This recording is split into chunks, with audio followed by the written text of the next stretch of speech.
একটা সময় ঢেঁকির প্রচলন ছিল গ্রাম বাংলার প্রতিটি ঘরে ঘরে। বিশেষ করে পৌষ পার্বণের দিনে ঢেঁকির কদর বেড়ে যেত। বর্তমানে সেসব হারিয়ে যাচ্ছে। এখন আর ঢেঁকির দেখা সেভাবে আর মেলে না। তবে পিঠে পরবে বাঙালির ঢেঁকির কথা মনে পড়ে বই কি। পরম্পরা বজায় রেখে আধুনিকতার সঙ্গে তাল মেলাতে কাঠের ঢেঁকিতে যুক্ত হয়েছে যন্ত্র, অর্থাৎ গ্রাম বাংলার জীবনের চেনা ঢেঁকিতে এবার বিজ্ঞানের ছোঁয়া। ফলে এই ঢেঁকিতে আর পা রেখে চাল ভাঙতে হচ্ছে না। বিদ্যুতের সংযোগ পেলেই ঢেঁকি চলতে শুরু করছে। নেই খাটুনি, কম সময়ে অনেক বেশি চাল ছাঁটা হচ্ছে। এক কথায় ঐতিহ্য আর আধুনিকতার মেলবন্ধন। ছাতনা থানার দলপুর আশ্রম, এখানে মেকানিক্যাল ঢেঁকি বসিয়েছে বাঁকুড়া ইঞ্জিনিয়ারিং কলেজ। একদিকে মিলছে ঢেঁকি ছাঁটা চাল, অন্যদিকে এই ঢেঁকি চালাতে দৈহিক পরিশ্রমও করতে হচ্ছে না। দেশের বিভিন্ন জায়গা থেকে বরাত এসেছে এই যন্ত্রের। খুলছে মহিলাদের কর্মসংস্থানের দরজা। দলপুর আশ্রমের মহারাজ স্বামী মাধবানন্দ সরস্বতী ইটিভি ভারতকে জানালেন যাবতীয় খুঁটিনাটি। আমাদের এখানে 14টা যন্ত্রচালিত ঢেঁকি বসানো আছে। এটা কতদিন থেকে আছে? এটা 19 সাল থেকে। এটা কিভাবে এখানে বসানো হয়েছিল? এটা আমরা গ্রামে আদিবাসীদেরকে আমরা ঢেঁকি ছাটা চাল তৈরি করানো হতো। তারপরে আমরা দেখলাম এটার মধ্যে একটা ভালো গ্রহণযোগ্যতা আছে। তারপরে আমরা খাদি বোর্ডের সঙ্গে যোগাযোগ করে একটা প্রপোজাল দিয়েছিলাম। সেখান থেকেই পুরো ব্যবস্থাটা করে দিয়েছেন। চলছে, এখন আদিবাসীরাই মূলত চালটা তৈরি করে। তো সম্পূর্ণ বৈদ্যুতিক পদ্ধতিতেই এটা হয়? হ্যাঁ, ঢেকিলা তো বৈদ্যুতিক পদ্ধতিতেই চলে। তো এখানে কতজন আদিবাসী মহিলা রয়েছে? ওই প্রোগ্রামটার সঙ্গে প্রায় 300 জন মহিলা যুক্ত আছে। এখান থেকে তো বিভিন্ন দিকে কলকাতা নিয়ে যায়, মালদা গেছে, তারপরে যারা এক্সপোর্ট করে তারাও অনেক সময় নিয়ে গেছে। তারপরে তো এই টাউন থেকে প্রচুর মানুষ এসে নিয়ে যায় গ্রামেগঞ্জে, যাদের দরকার হয়, যারা সুগারের রোগী, তারাই মূলত চালটা নিয়ে যেয়ে ব্যবহার করে। ছাতনা থানার দলপুর আশ্রমে মেকানিক্যাল ঢেঁকি বসিয়েছে বাঁকুড়া ইঞ্জিনিয়ারিং কলেজ।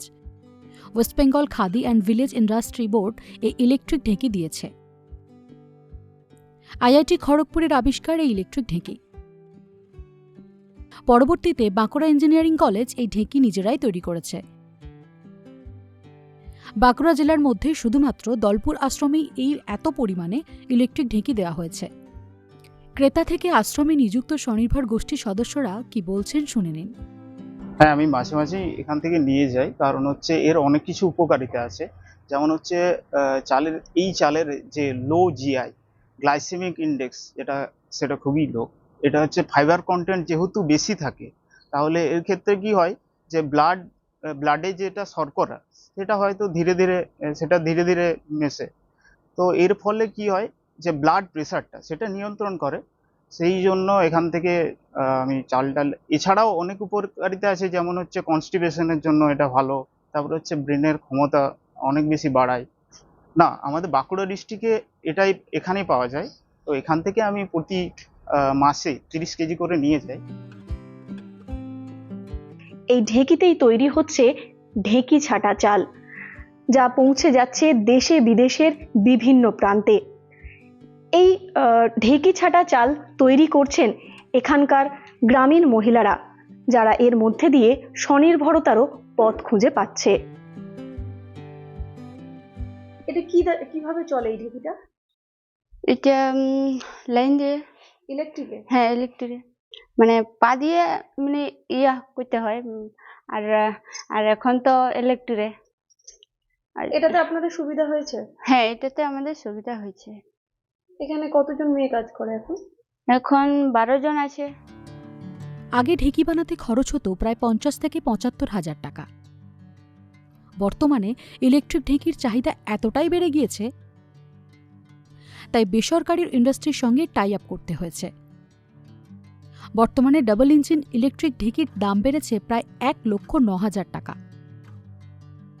ঢেঁকি ছাটা চাল তৈরি করতে খরচ পড়ে 45 থেকে 50 টাকা। এই চাল কিলো প্রতি 70 টাকা পাইকারি দরে বিক্রি হচ্ছে। এই ঢেঁকি ছাটা চালের গুণাগুণ নিয়ে চিকিৎসক জানালেন, অনেক পুষ্টিগুণ থাকে। এবার সেই পুষ্টিগুণের মধ্যে থাকে কিছু ভিটামিনস, কিছু মিনারেলস, প্রোটিন থাকে, ফ্যাট থাকে, যেটা unsaturated fat, polyunsaturated fatty acid, monounsaturated fatty acid. সেই জন্যে এই ঢেঁকি ছাটা চাল ডায়াবেটিক পেশেন্টদের জন্য উপকারী, সুগার কন্ট্রোল করতে সাহায্য করে। এই ফাইবার রাফেজের কাজ করে, অর্থাৎ যাদের কনস্টিপেশনের সমস্যা আছে তাদের স্টুলকে সফট করে স্টুল প্যাসেজে সাহায্য করে। এই ফাইবার ফুডের যে কোলেস্টেরল, সেই কোলেস্টেরল অ্যাবজর্পশন প্রিভেন্ট করে, সেই জন্য ব্লাডের কোলেস্টেরল বাড়তে দেয় না। এইটা হলো ফাইবারের উপকারিতা। এর মধ্যে কিছু ভিটামিন আছে, যেমন ভিটামিন B1, B6, বেসিক্যালি থাকে ভিটামিন B1। এই ভিটামিন B1কে বলা হয় থিয়ামিন। সেটা বেরি বলে একটা রোগ একসময় খুব হতো, সেটা প্রতিরোধ করে, হতে দেয় না। আর ভিটামিন B6 অ্যানিমিয়া প্রিভেন্ট করে, অ্যানিমিয়া হতে দেয় না।